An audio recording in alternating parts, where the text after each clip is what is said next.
Well, good evening, everybody. Hello, hello, welcome, Carly. Right off the start.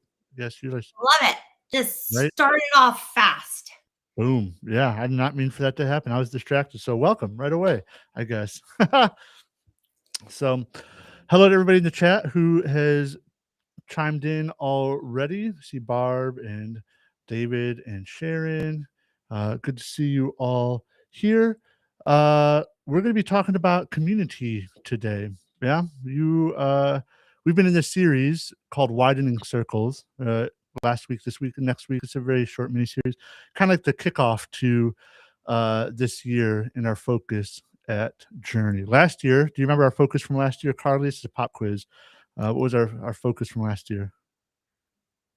Pray and service? Yeah, good. Yes, nailed it. Daily prayer and good deeds. Yep. And this week, Jonathan and I, we talked a lot about widening circles, which is an effort to be more expanding our influence. Be more neighborly. Really believing love God, love neighbor. Which, when I was, I've been having to write a lot of stuff out, about like emails and stuff, all that, and like I just say it's like such a simple concept, like love God, love your neighbors. But and I think we're pretty good at that, but it doesn't ever hurt to like really, really, really focus on it this year. So I'm excited for that, especially in a divisive time. I don't know if you are, not you maybe, but the world is hip to how divisive we are in the world. So yeah, we're going to be focusing on getting more love, I guess. Pretty easy. So I love it. yeah, this week's take home truth for the sermon, I sent out the email earlier today, and I linked the link. But this week's sermon, the take home truth from Jonathan was love each other, love each other. And that's, I was thinking like how some, we always say like each other, like it's just kind of like everybody, like it's just kind of like if you say it quickly, love each other, it's just like love everybody. But I was thinking like if you break it down, like love each other, I think it's gonna, I don't know. It's just like more what's the word I'm looking for? Intentional, Yeah. each other, if you individual. So yeah. Okay. Well, let's just get right into it, I guess. Yeah. Well, I guess are you ready for the cold this weekend?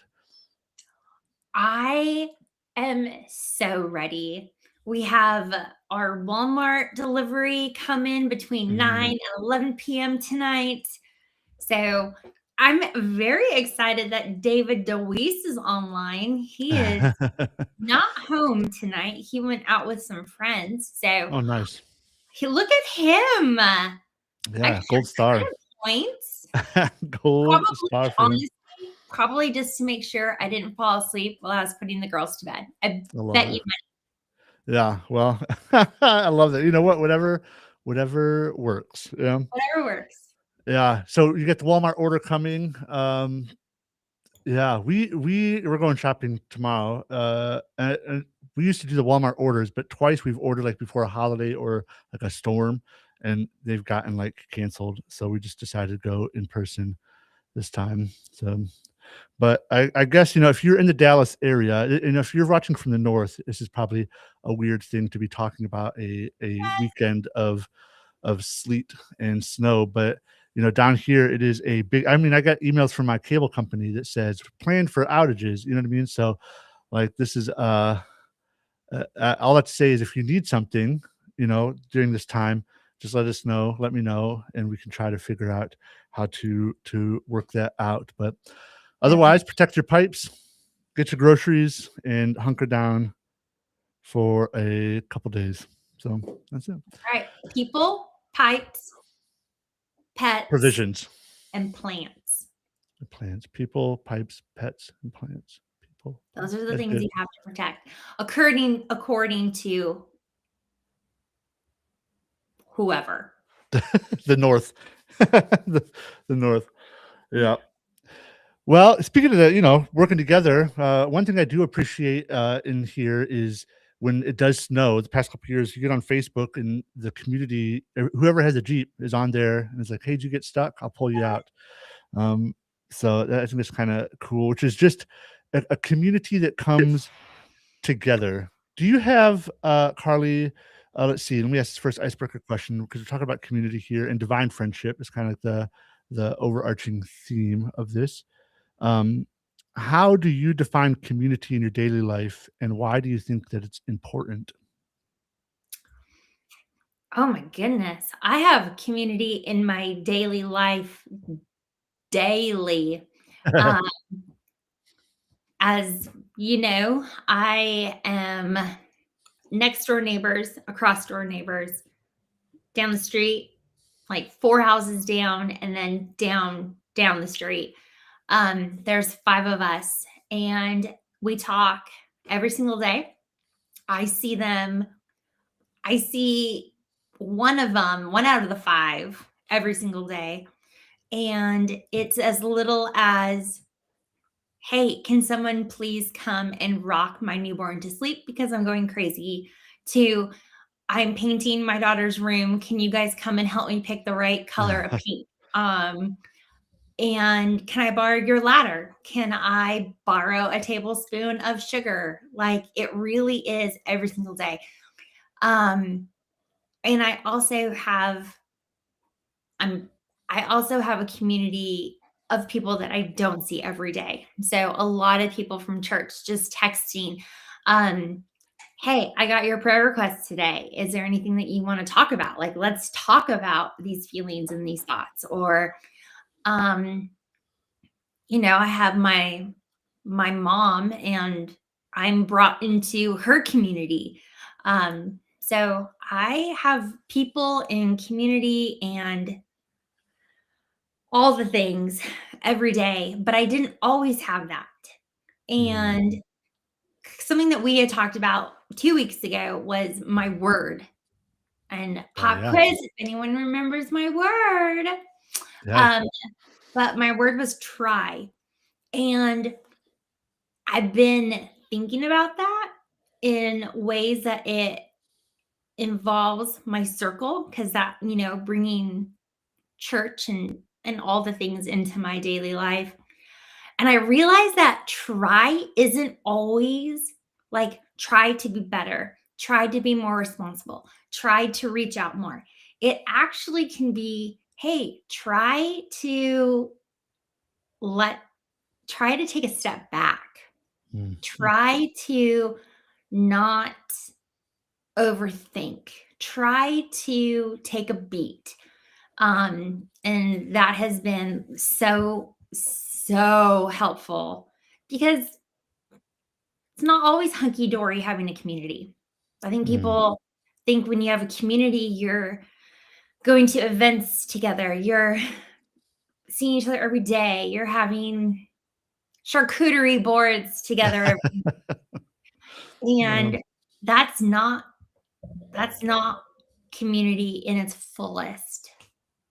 yeah, that is, the movie theater or the movies community, I guess, like the Hobby Lobby community of basic. It's basic. It's basic, which isn't always bad, but I think you kind of hit on something there about how community doesn't have to be, just always the good stuff, or Yeah. even like impactful stuff. It doesn't have to be the impactful stuff. It's like just being still. One thing I tried, last year, you talk about trying and, like, how it's not just trying, like, for self-improvement. Last year, I tried way like, a lot to just be quiet as long as I could before somebody else talked. And uh, sometimes it was a long time, like, sometimes it just was like, "We're just gonna be quiet in the car for a half an hour." There's just you just kinda realize how, um, even that can be like a different form of community because it's not actionable. You just are just present with each other. So, 100%, just yeah, being present. Exactly. yeah, yeah. And if you're used to feeling the silence, that can feel like a long time. But yeah. Or then you're like, "Are you mad at me? Why aren't you talking to me?" Oh my Oh gosh. my gosh, it's so true. Yeah. Okay, so how would you define community then? Like, what is Like, what do you? How do you know something is a community versus like just somewhere you are um, in relation to people around you, or is it the same? You know? I think community has a lot to do with action, um, because we all know, well, love is an action. Mhm. And when you are in a community or in community, you are you are actively pursuing togetherness. Mm. So, I think a lot of, like I love our downtown Rockwall. I love it. But if I just stay home all the time, I'm not part of that community. So when they have farmers markets, like go out and shop local, go to the boutiques, go to go to the library, go to story time.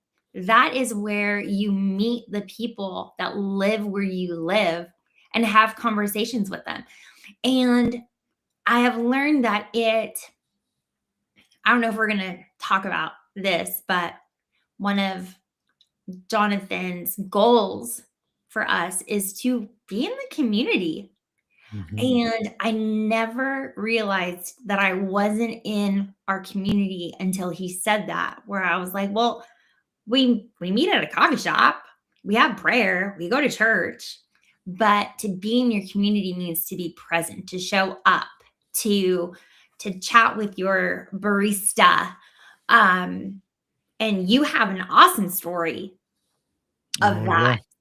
I Talk mean, about Miss Jackie at Walmart. I just saw her today, actually. So okay, let me. yeah, Yeah. So it's funny you say that. Not funny, but there is because community is like what you're saying is action. It's mine. I think it's like intentional. I think there's various levels of community. There's like organic community, which is like I'm pretty good at existing in that. Like I just like I will make friends with everybody. I will I am there. You're there. Like even if it's like an ad hoc, momentarily part of community, we're like in this community together. And then there's like intentional community, which and like the unintentional community or organic is a lot of times kind of like what you I think demonstrate was like your neighborhood. Like that you just are there and it just like yeah, it naturally came together.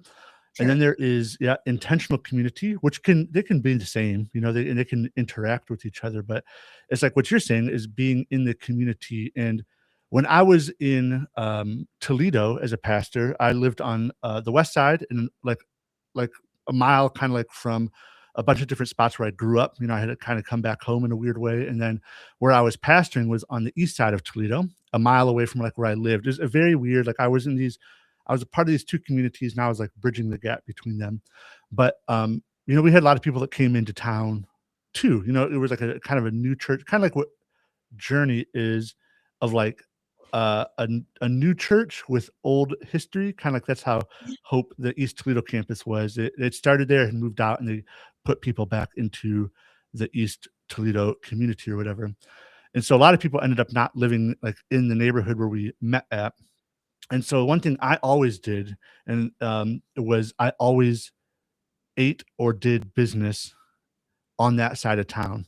So even if it was just in the office, for me, it was kind of like it was now I'm here. I'm called specifically to this community, even though, like I have to make intentional time to be there. Cause my neighbors were a part of my community too, Brandon and his wife, Andrea, like we talked all the time. But East Lead, like I ate there, I did business there, I went to the library there, that was what we did. And I'm also a firm believer in showing up to the same spot over and over and over again because people, I'm not hard to miss.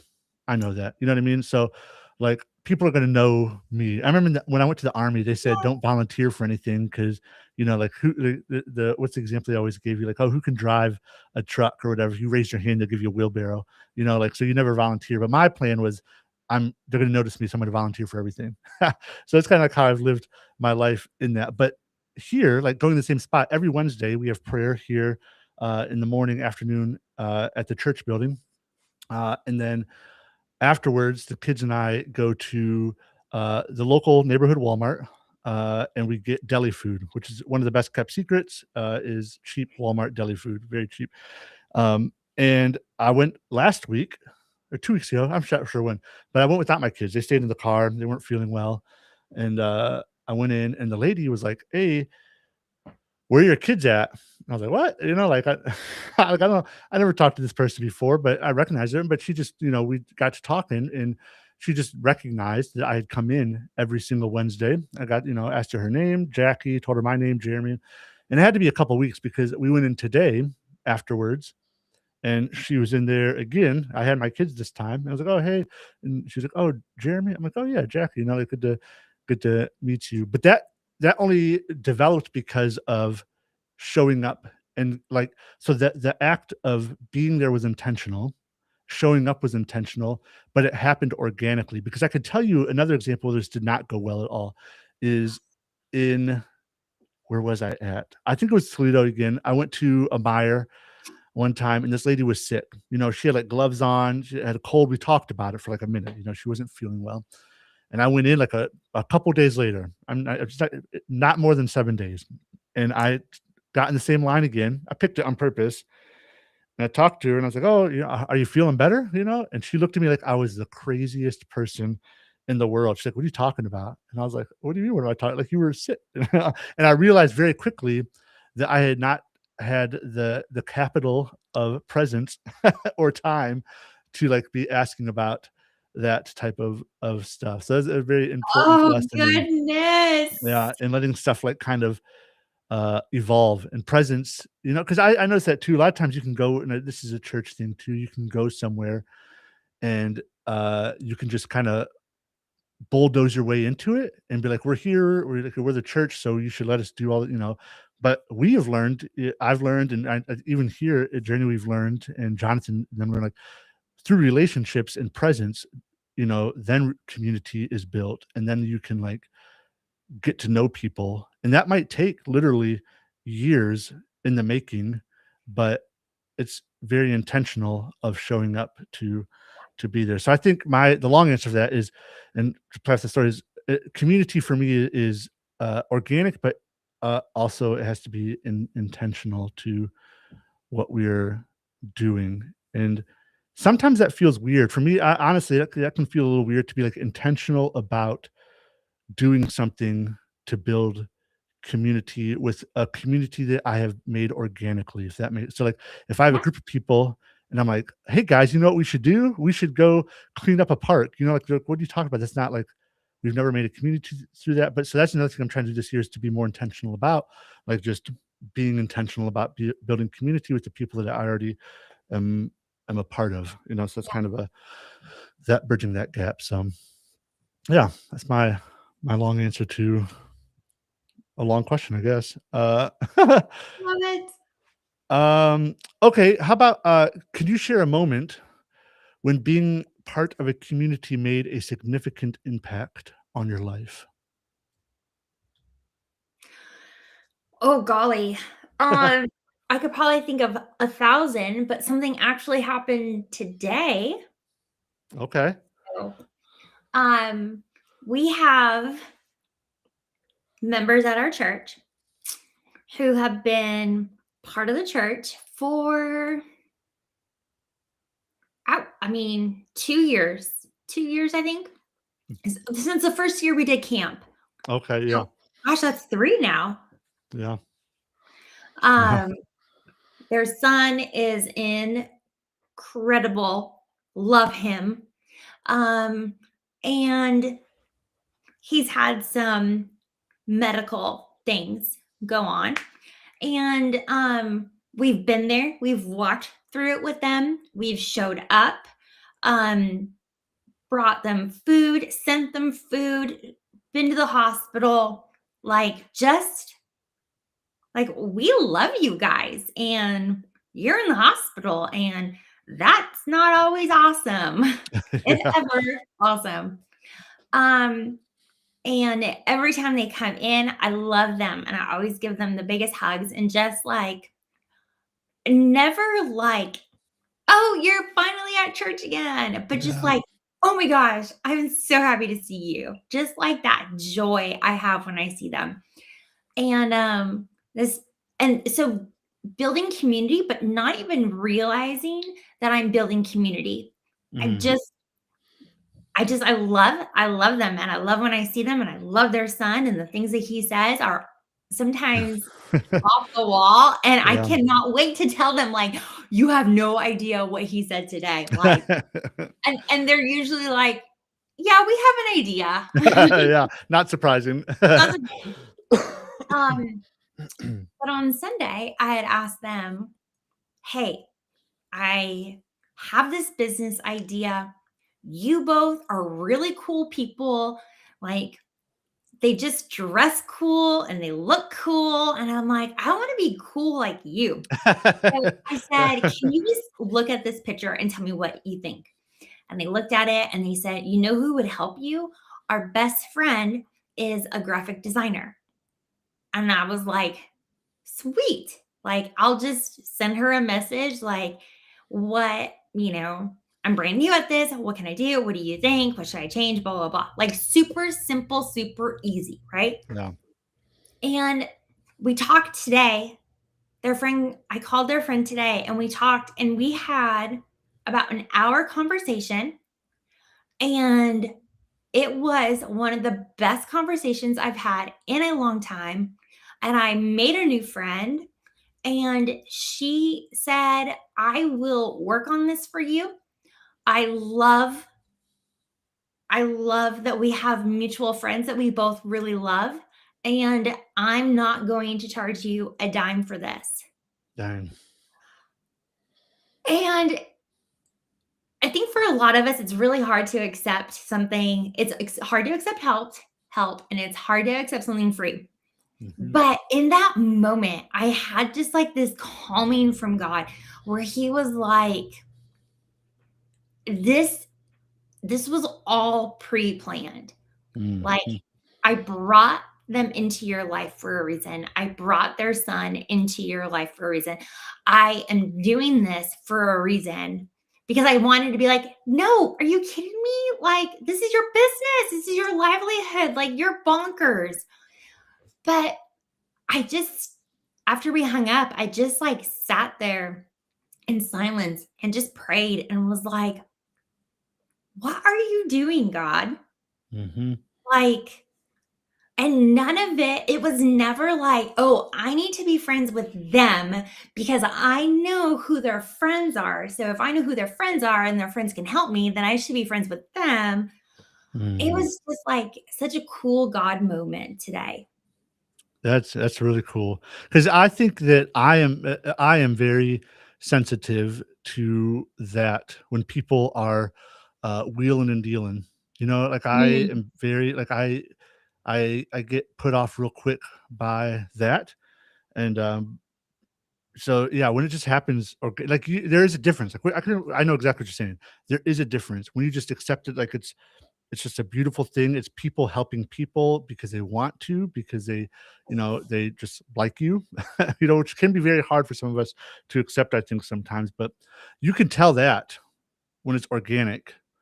And the intentional part of that is just caring for people around you. You know what I mean? So that's like you're intentional for caring and like appreciating and being open to loving people, which then is just evident, and then it just leads to wherever, you never know where it's gonna lead you to, I guess, is the answer to that. yeah. That's cool. That's neat. Dang. All right.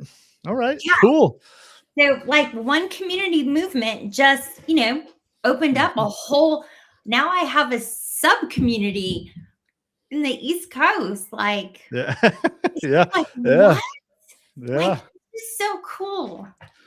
Yeah. I'll say, okay, I'll share one. I have a bunch too, because community-minded person, but, all kinds of stuff happens. But I was thinking, like, I am here as a pastor because of community, because when Carly and I first moved from when we first got together senior year of college, we decided to go to church together. We just kind of just went. We weren't really involved. We knew we had like a year left. We moved. when we moved to Lima, Ohio, we said we're gonna go get involved in church right away, and then once we get there, we're going to start like we're gonna throw ourselves into it. You know what I mean? Like we're not gonna just waste time, and we're settling in. So we did a whole bunch of stuff happened. We ended up in a Nazarene church, Lima Community Church, and we're just like we went, and the community that they had already fostered there, like as a church in the community, was unlike anything I'd ever seen. So that drew me in. But then we got involved very quickly. I started mentoring the youth band there, and then when I was moving back to Toledo, the youth pastor there was like, "Hey, you should go to this church up in Toledo. Talk to a guy named Brandon Williams. He's a good dude. He's really awesome." So, long story, I went up there, didn't go to that campus, went to East Toledo, and because of that, I went to school and like became a pastor. But that's all because we like threw ourselves into being involved in community, and like that happened relatively quick. I mean, that was like a year we lived there, and that happened like to set the wheels in motion to something new. But that was just like we wanted to be involved. We wanted to do something, and we opened ourselves up to it. And here we are now. And the other side, community, community. Share a moment when being part of a community made a significant impact on your life. Yeah. Do you have any negative? Like, of course, no names or whatever. Have you ever had any negative communities that have had an impact on your life? Besides college, Yeah. yeah, I Yeah. mean, definitely. What's that saying? It's something about who you're. Yeah. Show me your friends, right? And I'll show you who you are or whatever. Yes, No. Yeah. yes. And I think that is not genuine community. I think Yeah. that is something in itself that is um not that real community. And I think you really realize what's real community and what's not real community is after you've kind of been burned or after you've realized these are not my people. Mhm. Um, so it almost takes a negative event or events or years Yeah. to understand like, oh, it's not a one-way street. It's not just, people helping me. Yeah. I need to continue to help to grow myself and to help others. Oh, I don't know why, but whenever I think of community, I think of farmers. Okay. I do. I have for a very long time. When I think of community, I think of farmers. I grew up on a farm. So we would always, when it was time to do hay, like we would have like this festival and everyone would come out and they would have plows and then, the kids would get to hang out in the attic, in the Yeah. barn and all the fun things. Um, but it's everyone just doing their part that God has given them. Like, we're all parts of the body and all the parts make one body. Um, but yeah, no, I have definitely negative, Mhm. but thankfully no hurts that stick out because I really can't think of anything. Just like a span of time. Yeah, Like yeah. I have a span of time, but yeah. Yeah. Yeah, I think it's important to recognize too, communities are good, but in the idea of widening circles, is that those communities are ever expanding. One thing we talked a lot about last week, Jonathan and I talked about like this idea of circles and not like what I say. I think like the idea of widening circles is the circle gets bigger, right? And I think of love, like your capacity to love gets bigger. And so like communities can be very good for a person or a group of people, but it can also be, if you're not careful, very negative for other people. And so like hopefully as we are going through, and maybe that's kind of the focus is for this year, is to like not limit ourselves to just whatever circle we find ourselves in now as being good, which is good, but that like we can look further, like what's okay, where like are we not good, or where do we need to expand further? Because like I said, like you could be a part of a community and it's like amazing, awesome for you and growth, but then if you look out and like there's a lot of people being excluded from it, and you kind of gotta be like, oh, like maybe it's it's not so good for them. And that's if you ever take the Clifton Strength Finders, you take those. Have you taken the Strength Finders test? You get 5 top strengths or whatever, and they like there's like 27 different personality traits or whatever. I think you might have to take one when we first got here, I think. Yeah, I've taken a um, lot of yeah. personality tests to kind of define who I am. Even though I know who I am, I'm like, maybe I am different, but no, I know. Yeah, everybody's different, just like the person next to him. Yeah, but my one of my strengths is inclusionist. Oh, So David, yeah, that's my husband. yeah, for sure. So 1,000%. Yes. yeah, I totally see that. So it's just like these people like that, like they want to get people involved, and like Yep. I would say even that like when people get excluded, at least for me, I can't speak for Dave, but when people like, it's almost like it's like it hurts my heart when people are like excluded and they don't want to be a part of it. So widening circles is all about more inclusion into community. So okay, well we talked a lot about community. Let's get into, I guess we did this passage last week. So this is 2 weeks in a row we've looked at this passage in particular. John 15:9 through what number is it?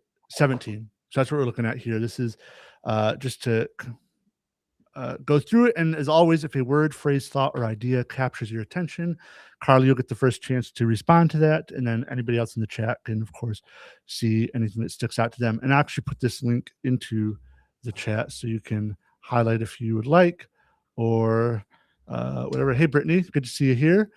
Okay. John 15. Hear the word of the Lord. As the Father has loved me, so have I loved you. Now remain in my love. If you keep my commands, you will remain in my love, just as I have kept my Father's commands and remain in his love. I have told you this so that my joy may be in you and to be complete. My command is this: love each other as I have loved you. Greater love has no one than this, to lay down one's life for one's friends. You are my friends if you do what I command. I no longer call you servants, because a servant does not know his master's business. Instead, I have called you friends, for everything that I learned from my Father I have made known to you. You did not choose me, but I chose you and appointed you so that you might go and bear fruit, fruit that will last, and so that whatever you ask in my name, the Father will give you. This is my command: love each other. The word of the Lord. Thanks be to God. All right. Anything stick out to you in this read through, Carly? I am kind of like you. When people get excluded, it like hurts. Yeah. So I love that he says, I chose you. Mm-hmm. Like, I chose you. And I tell that to my girls every single day when they go to school. And I tell that to David. I'm like, I chose you. Like, you're my chosen. Yeah. Um, and it just is it just is like so special that we were chosen by God. Like, Mm-hmm. that's crazy. Like, even if you feel alone, even if you haven't found your community, even if you haven't found your people. And I hate that. I hate that I just said that actually. I hate it when it's just like, find your people. And just like, Yeah. oh, okay, that's so easy. I'll just find my people. Yeah. I mean, I just turned 40. Like, come Mhm. on. Like, I just, you know what I mean? Mhm. But I didn't find my people until I was in my 30s, Yeah. like easily in my 30s. So, but even if I haven't found my community, even if I hadn't found my group, even if I haven't found my people, I knew that I was found. I Mhm. was chosen. And sometimes to have to sit in that waiting period, knowing that God who chose us is so rich in his blessings that they I mean, his promises come to life. Um so yeah, that we were chosen. It's a very that's big for some people, I think, you know, and I think that's we talked a lot about last week that that's a very hard thing for people to accept for themselves a lot of times.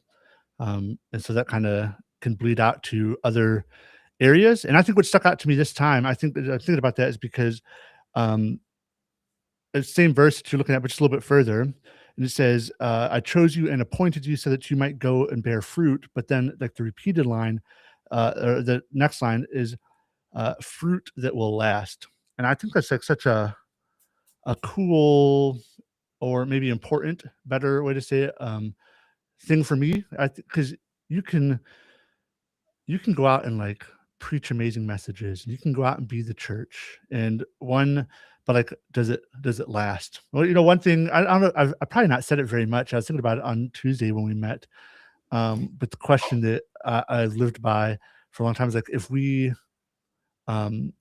closed our doors today, would people know that? You know, like, do we have a lasting impact in our community inside Journey and, you know, our community around? Like, would people know that, would they feel the impact? And that's just kind of like a selfish thing in a way to look at it, but also it's kind of a measure of like, are we living in a way that's impactful to people? Like, is the stuff we're doing not just good for like the immediate good, but is it like something that is lasting for a long time? Because it's not about, um, you know, it's not about the ticket to heaven, as Jonathan said. It's all about like, you know, the kingdom of heaven here on earth now, and like how we interact with that. So I think that just stuck out to me.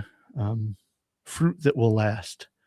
So because there's a lot of people. Have you ever met like people who they got the fire and then it just like, you know, it it fizzles out because it was not yeah, it just wasn't stoked in the right way, I guess. You know, it's a lack of community in a lot of ways, I think, and somebody who like they will um they'll get saved and then they won't get plugged into a community of sorts, and then they're on their own to do who knows what, or they just very quickly lose, you know, the Yeah. endurance to continue it out. So yeah. So yeah, I think it's like, you know, Jesus didn't choose us just to choose us for that moment, but to go for a long time. So Long time. a long time. Okay. Let's see. Okay. How okay, God Jesus says we're friends. Like how does that make you feel? Like how does that perspective that Jesus calls you a friend? Like how does that impact you? You know? Like is that Um well, it is I don't want to say it's like a double-edged sword, but if you are constantly calling your friend, "Hey, can I have a cup of sugar? Hey, can you watch my kids? Hey, can you if I see that you're at the store, can you pick me up milk? Hey, hey this, hey that. Can you? Should you? Will you?" It's like, yeah, I mean, definitely, I'll do that for you. Like, of course, like you're my friend. But there comes a time, oh gosh, I'm frozen. That was weird. Um, there comes a time when you realize this telephone is only working one way. yeah. And I feel that strongly sometimes where I'm like, my gosh, I'm not asking Jesus, like, hey, will you show me who to talk to today? Mm, Or will you fill my heart with a little bit more joy? Because I'm about to go do something that I don't want to do. Or just sitting and talking and listening to him and reading the Bible because those are his words. mhm. Like I've got to pick up the Bible and I have to communicate with my friend. So it's a beautiful thing, but friendship, like I said earlier, like love is an action. So it definitely lights a fire under me to be like, oh, how is this friendship really working? How is it going? Is it really healthy right now? Mm. Yeah, friend is such a powerful word. I think it's a word that comes with responsibilities to it. Like if we're gonna be friends, like yeah, I think it's like a reciprocal kind of what you're saying. It's got to be it's or you could be friendly towards somebody, but like maybe you're not friends because like friends does involve like accountability and like vulnerability and the ability to be honest. Sometimes if you need to be honest and it's like Jesus being honest. I can be honest sometimes, like like I do not like what's happening right now, but then also Jesus can be very honest back and say, "Well, I don't like what you're doing right now," and I'm like, "Okay, well, I guess you Yes. you win this one." But yeah, I think there's just like some there's like there's like responsibility that involved in that, and I think that like when you hear stuff like this, like following the ways of Jesus and being friends and loving and caring for everybody, um, I think the one thing that maybe some people struggle with, and I'm just projecting, is that like that means I have to be friends with everybody, but I don't think that's Mhm. necessarily the case. I'm not Jesus, so that's I got that going for me. But even like the Jesus, the man walking on earth, like had friends and then had close friends.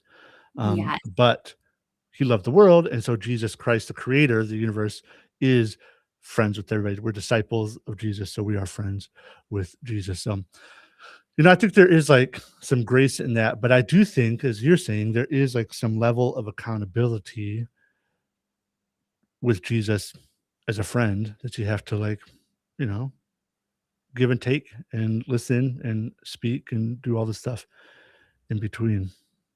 Yeah. And what Bill said here, this is good too.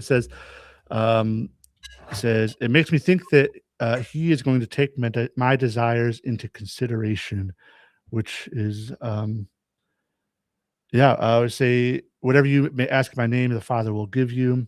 I have told you this, that my joy may be in you and your joy may be complete. Yeah, I think that that's a very, um, yeah, Jesus knows, Jesus cares about you and wants to comfort you. And, wants, I generally believe wants probably what's best for you in the grand scheme of things. Because, and here's the thing, Jesus wants what's best for you, but what's best for us is like being with God, being, with creation as it was intended to be, which might not always, like doesn't always mean like the best for me is $1,000,000, maybe for a while, but like, am I walking, in the kingdom of heaven? Maybe not. I don't know. I like to think if I had $1,000,000, I'd be responsible and loving and ultra generous. But Yeah, buddy. I haven't had $1,000,000 to try that out yet. So maybe we can yeah, no, maybe we could work on that. So yeah, I agree. There is like a and kind of what Bill's saying, like he takes uh desires into consideration and we take desires into consideration. I think that's a very so as a tangent, it's a very Jesuit idea, the word desire, and like actually paying attention to them. Jesuits is like the Catholic order, St. Ignatius, that our desires, if we pay attention to them and we are reading the Bible, like you said, Carly, and praying, that like our desires aren't necessarily bad. They could really be a true like calling from the Holy Spirit to do something. Like I desire. So like if you're praying like daily prayer and good deeds, if we took that serious, like your desires will change to be more kingdom minded. And so your desire could be to like your friend that you just met could be to like help somebody out because they like your personality. You know, that's a desire they wanted to do. Um, Desires aren't like necessarily bad. They just can be an indicator into, you know, what your heart is just wants. I was gonna say desiring, but you can't use the word in the definition. So yeah. Yes. Um, so okay. Okay. Okay. Yeah, okay. Do you ever find, okay, last question real quick. Do you find that like this idea of widening circles, intentional community, um, going beyond the confines of the circle that you're currently in, if we're keeping it with our language, like, do you ever find that to be like a lonely place? Have you ever like, I mean, have you tried to do that? Like, if you tried to be more inclusive and find that to be like a lonely area to be in, and then how do you find your community kind of in that? Does that make sense? Hmm. Ye-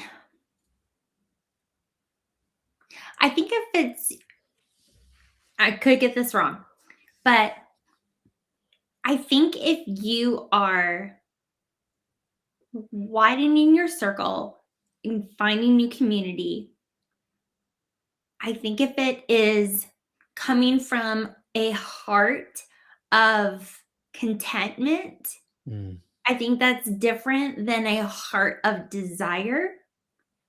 Because if you're going into something with a heart of contentment, then you are fine with putting yourself out there. And if nothing, and you're just, if you realize that you're just planting seeds to mhm, hopefully have something grow, if it grows, it's okay because you are yourself being fulfilled and doing an action of something that your heart was ready to do. mhm, If you are going into community with a desire of something and that desire never becomes fruitful, I think then it could be extremely lonely and you could feel definitely let down. mm, Um, so, you know, if you go to the park because you desperately need a mom friend and nothing comes of it, you could feel even more lonely. Whereas if you are going to the park and you meet a mom friend, you're like, damn, this is awesome. Like, wasn't expecting this, but this is really cool. So I think it depends where your heart is in that situation. yeah, it's kind of like people who like really, really want to get a spouse, right? And they have never worked on their own lives, and A it's just 100%. desperation. So all you people out there looking for a spouse, you know, friends, it's just like which work, yeah, being content with yourself is a big part of that, which can come in community. Of course, find the right community if you're lucky enough for that. And sometimes, I would say even sometimes you have to intentionally put yourself into community of people who will help you. You know what I mean? So like I would even consider like my community, like a therapist can be a part of my community because I'm intentionally putting myself in their presence. So like stuff like that is even it's for me and I'm a part of that. So, it's communal in that way.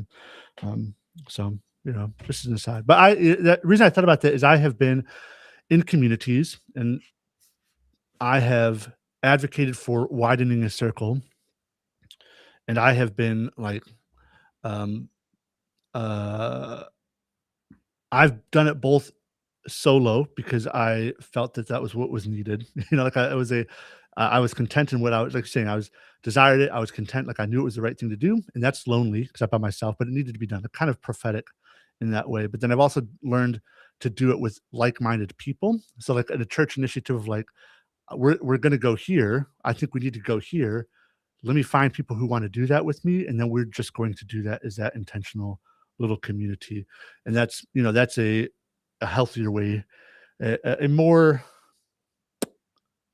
peaceful way in a lot of ways to do that than to be out there solo. But sometimes, yeah, I just think like widening circles can be a painful thing sometimes if a group is not ready or they have their blind spots in there. But Yeah. I think yeah, it's weird, man. Widening circles, loving people. caring for people, leading people, mixing all that together is a journey. And all with love though. You know what I mean? So it's all I want to stretch people because I love them. And I don't want people to be excluded. So call Yep. me a bleeding heart, if you would. Let's see. Okay, well, cool. I think it's the perfect time to go to communion. Then talk about community and communion because talk about painful. That's a bad segue, but going to the cross because he loves people is Jesus, and even though the people may not have been ready for that, he was. So we're going to do that together. We're going to come together at the table in just a minute, so you can go grab bread and some juice, grape juice, or juice of the vine, however you want to define that. You have these little prepackaged elements. If you need those, again, always let me know. And we'll come together in 1 minute and partake in the Lord's Supper together.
All right, Paul, who was, I was thinking about this earlier.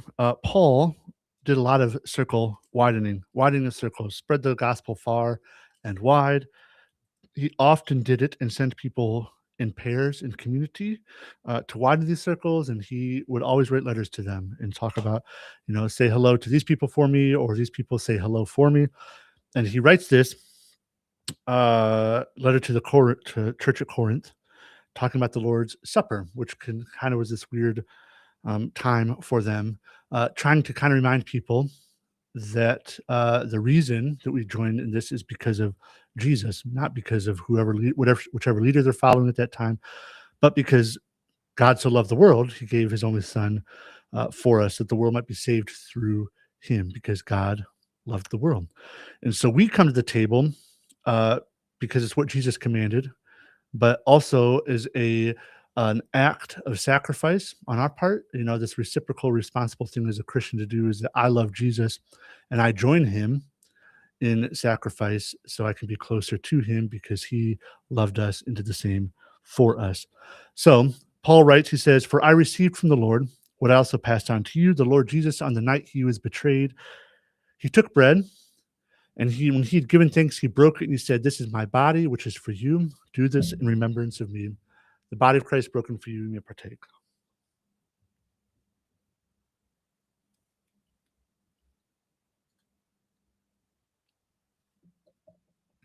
In the same way, after supper, he took the cup, saying, "This cup is the new covenant in my blood. Do this whenever you drink it in remembrance of me. The blood of Christ shed for your sins and for my sins, and for the sins of the world, you may partake." And then he would go on to write that whenever you drink this cup and eat this bread, you proclaim the Lord's death until he comes. Amen. All right. Well, Carly, any last thoughts about community and widening circles before we head on out? I mean, it can be sticky and it can be uncomfortable and it can be not fun, but also it can be awesome, and it can be something that really pulls you into something that's great. And I think that is, the truth that you have to hold on to. Well said. Well said. Yeah. Well, let's offer the blessing then. May the Lord bless you and keep you. May the Lord make his face shine upon you, be gracious to you. May the Lord turn towards you and give you peace. Go in peace and serve the Lord. Amen. Amen. Bye. Bye.